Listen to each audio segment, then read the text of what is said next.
একজন কৃষক কৃষিকাজের মাধ্যমে তার অভাব অনশন দূর করতে না পেরে সালাত আদায়কালে আল্লাহর কাছে অতি বিনীতভাবে কিছু ধন দৌলত তার উনুনের কাছে পাবার আবেদন করলেন। একদিন সে মাঠে লাঙল চাষ করতে গেলে তার লাঙল একটি গাছের শিকড়ে বেঁধে যায়।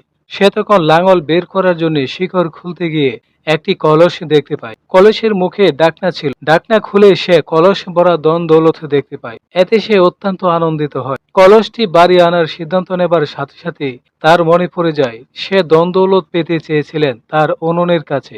তাই সে ভাবল আল্লাহ পাক সম্ভবত তাকে পরীক্ষা করছেন। এ কারণে কলসটি পূর্বের অবস্থায় রেখে সে বাড়িতে চলে আসে। বাড়িতে এসে সে অনিচ্ছা সত্ত্বেও তার স্ত্রীর কাছে ঘটনাটি বলে। স্ত্রী তখন তাকে ওই ধন দৌলত আনতে অনুরোধ করে নিরাশ হয়। সে কিছুতেই ওই ধন দৌলত আনতে রাজি হলো না।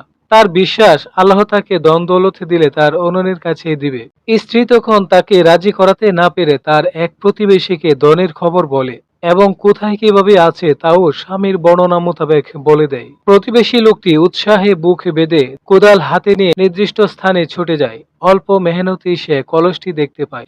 কিন্তু কি আশ্চর্যের বিষয়, কলসে তো কোনো দ্বন্দ্বলত নেই, আছে শুধু কলস ভরা বিষধর সাপ। লোকটির অনেক রাগ হলো। সে মনে করলো কৃষকের স্ত্রী তাকে বিপদে ফেলার জন্য মিথ্যা কথা বলেছে।